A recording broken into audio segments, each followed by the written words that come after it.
அது வரைக்கும் தமிழர்கள் நீங்கள் சொன்ன மாதிரி கோவை ராமகிருஷ்ணன் ஆகட்டும், விடுதலை ராஜேந்திரன் ஆகட்டும், இது போன்று சுபவி, கொளத்தூர் மணி, இது போன்று திராவிடம் சார்ந்து இருந்தாலும் கூட அவங்க இயங்குனது தமிழ் சமூகத்துக்காக தான், தமிழ் குடிகளுடைய நலனுக்காக தான் இப்படிங்கிற போக்கு இருந்தது.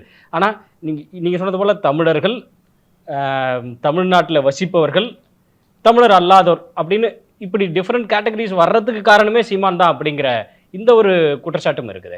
இப்போ முதல் விஷயம், நம்ம நாம் தமிழர் கட்சி அப்படிங்கிற பெயர் வச்சுட்டதுனால இதில் வந்துட்டு தெலுங்கர்கள் சேரக்கூடாது, தெலுங்கர்கள் வரக்கூடாதுனோ, இல்லை மலையாளிகள் வரக்கூடாதுனோ, கன்னடர்கள் வரக்கூடாதுனோ, அந்த மாதிரி எந்த ஒரு நோக்கமும் இல்லை.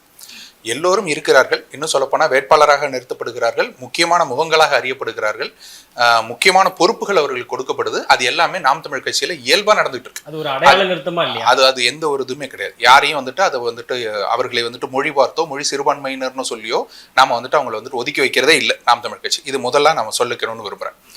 ரெண்டாவது, நீங்க சொன்னது போல நாங்களும் அப்படித்தான் நம்பிக்கொண்டிருந்தோம்.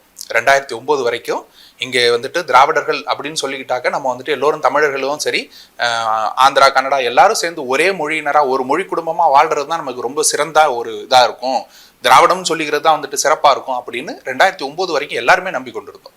அது எப்போ நமக்கு வெளிப்படுது அப்படின்னா, நமக்கு இவ்வளவு ஈழத்துல இவ்வளவு பெரிய இன அழிப்பு நடந்த பிறகு, இவ்வளவு தூரம் சொந்தங்கள் வந்துட்டு உயிர் போகும்போது கூட இங்க உங்களுக்கு துடிக்கல அப்படிங்கும்போது, உங்களுக்கு வலிக்கல அப்படிங்கும்போது, ஏன் வலிக்கலன்னு திரும்பி பார்க்க வேண்டிய தேவை எங்களுக்கு அப்பதான் வருது. அப்ப என்னோட ரத்தவனா இருந்தா உனக்கு வலிச்சிருக்குமே, எங்களுக்கு இவ்வளவு தூரம் வலிக்குதே, உனக்கு ஏன் வலிக்கல அப்படின்னு நம்ம திரும்பி பார்க்கும்பொழுதுதான் அவருடைய பின்னணி என்னங்கிறது நமக்கு தெரிய வருது.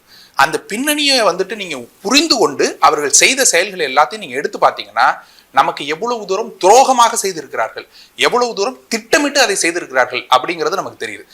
இப்போ கார்த்திகா அவர்கள் சொன்னது போல வந்துட்டு இயல்பா அவங்க எழுதிட்டு போகல, அதை திட்டமிட்டு எழுதுகிறார்கள். ஒருத்தரை வந்துட்டு உயர்த்தியும் ஒருத்தரை வந்துட்டு தாழ்த்தியும், ஒரு மொழியை வந்துட்டு உயர்த்தியும் ஒரு மொழியை தாழ்த்தியும் எழுதுறது, பேசுறது, அதை மீண்டும் மீண்டும் நம் மனதில் விதைக்கிறது எல்லாமே அவர்கள் வந்துட்டு இயல்பா அவர்களுக்கு என்ன தோணுதோ அதை சொல்லிட்டு போனார்கள்ங்கிறது கிடையாது. இங்கே தமிழையும் தமிழர்களையும் தாழ்த்தி அவர்களை வந்துட்டு ஒடுக்கி வைக்கணும்னு, தான் ஆதிக்கத்தில் இருந்து கொண்டு இதை எல்லாத்தையும் வந்துட்டு சாதிக்கணும் அப்படிங்கிறதையும் அவங்க வந்துட்டு மீண்டும் மீண்டும் திட்டமிட்டு செய்து கொண்டே இருக்கிறார்கள் அப்படிங்கிறத நமக்கு தெரியும்.